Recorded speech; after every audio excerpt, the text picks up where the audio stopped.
Welcome to This Explainer. Today, we're diving into a story that is just, honestly, it's absolutely beautiful.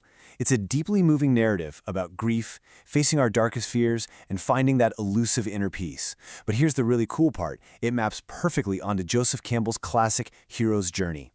We're going to walk through this framework step by step. So, if you've ever felt completely overwhelmed by life, or like your problems are just way too big to handle, this one is for sure for you. Let's get right into it. Can rising just a little bit make life's difficulties smaller? I really want you to chew on that for a second as we go through this together. It's the core concept we're exploring today. Like, how might a simple, almost microscopic shift in your perspective completely alter the reality you experience every single day? Just keep that in the back of your mind. Section 1. Difficult circumstances and a new city. Okay, so to understand this shift, we first got to meet our main character, a young boy named John. Now, every hero's journey begins in the ordinary world, and John's world right now is, well, it's incredibly heavy. He just moved to a new city with his mom. In the morning, he's totally paralyzed by grief over losing his dad last year, like he can't even bring himself to look at the model airplanes they used to build together. Then it gets worse. In math class, he's bullied. Some kid actually calls him airplane brain just for sketching planes.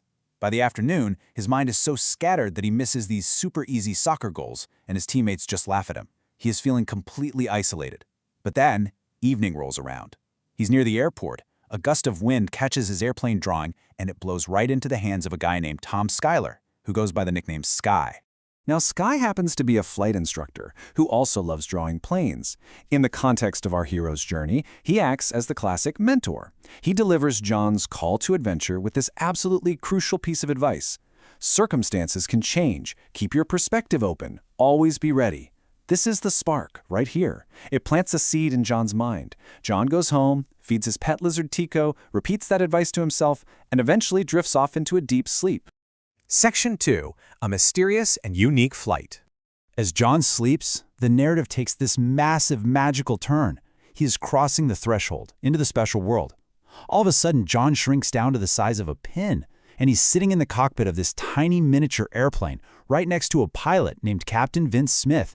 Get this, Captain Vince tells John that he actually works for the creator of the universe, and John is his special new project. Think about the contrast here. On the ground, John felt small, bullied, and totally overwhelmed. But in flight, as he takes the throttle and the plane lifts off, everything flips. His house, his school, the mall, the whole city shrinks down until it looks like a bunch of tiny little toys. It's a hugely empowering feeling for him. And that brings us to the core lesson of the flight. Rising just a little bit changes a person's perspective. Captain Vince points this out as they're cruising. When you get some distance from your problems, when you literally elevate your viewpoint, the stuff that felt massive and suffocating on the ground, it instantly shrinks. It just completely loses its power over you. Section 3. The inner world, light and sound. So Captain Vince tells John to steer the plane toward the light of his bedside lamp, and suddenly they're soaring higher and higher into this incredible star-filled sky. Now this is a crucial pivot. This isn't just some random dream about airplanes anymore. They've entered the inner world. Captain Vince explains that no physical plane, not even our physical bodies, can reach this place.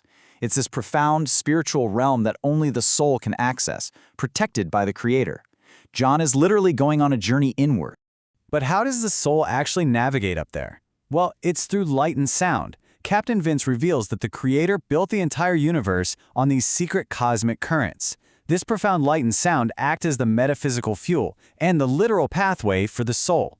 It's the hidden mystery behind everything in existence, and John has to learn how to ride these exact currents. To help John really wrap his head around this, they see this beautiful flock of white swans flying right through the dark night sky. And these birds, they're navigating purely by their inner voice, which tells them exactly where their true home is.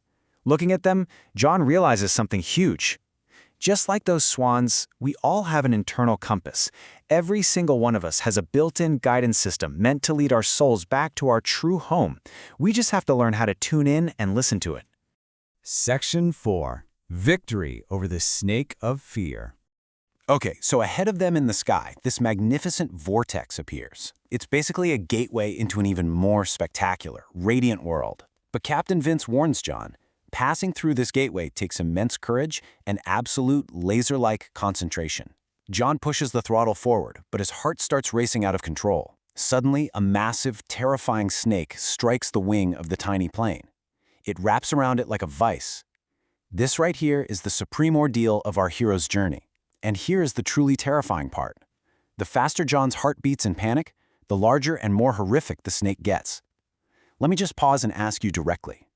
What is the snake in your own life? What's that fear, that anxiety, or that insecurity that just seems to blow up and get bigger the more you focus your energy on it? Luckily, Captain Vince steps in with the exact checklist needed to defeat this monster.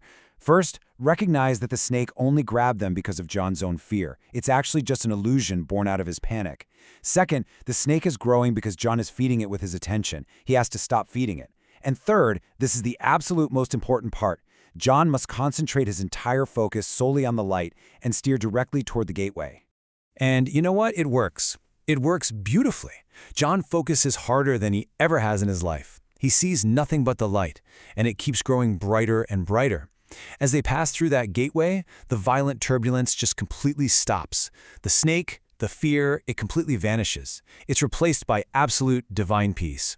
Right in front of John is this magnificent, massive mountain of radiating light, just echoing with streams of pure bliss.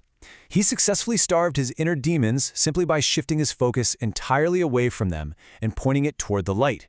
This is his ultimate reward in the hero's journey. Section 5. A new perspective on real life. Captain Vince tells John it's time to head back, but he promises that once John earns his own wings, he can visit so many more of these wondrous realms. So John guides the plane back through the gateway, flies past his bedside lampshade, and lands neatly on his desk. This is the road back. When John wakes up in his bed, his mind is just flooding with memories of this wild, adventurous journey. But, was it just a dream? He reaches into his shirt pocket and pulls out a real, physical compass. It was a parting gift Captain Vince slipped into his hand before he left. This gorgeous piece of magical realism is the ultimate proof for John. His inner flight wasn't just some fantasy made up in his head. His spiritual journey has real, tangible implications for his waking life. The inner world of light and sound is absolutely real. Armed with this mind-blowing knowledge, John enters the resurrection phase of his journey. His life on the ground transforms literally overnight.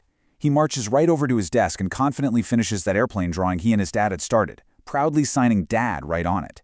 Then, he opens his window and freezes his pet lizard, Tico, because he realizes that every living thing deserves to experience a larger world. He finally grasps the ultimate truth. Fear just dies when you stop feeding it with your attention. Life isn't impossibly hard anymore. And with this massive surge of newfound confidence, he heads back to the airport and officially enrolls in the local flying club.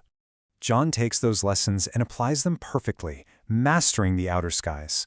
After his very first solo flight, Sky gifts him a pair of golden wings. And miraculously, they have a picture of that exact mountain of light engraved right in the center.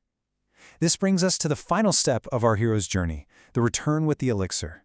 John has brought the ultimate prize back from his journey, inner peace and true self-actualization. Sky's message to him captures the whole thing so perfectly. Become who you are capable of being. John isn't trapped by his grief anymore. The bullies at school don't faze him. He's fully ready to master both the physical skies and the secret, silent flights of his own inner world. Which brings us to the end of our explainer. But I want to leave you with one final provocative question. What is the compass in your life's flight? We all have that inner guidance system, right? That deep, profound connection to the light and sound within us.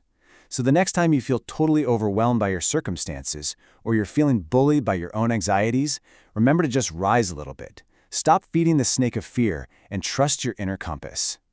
Thank you so much for joining me to explore this incredible journey. Keep your perspective open and always be ready.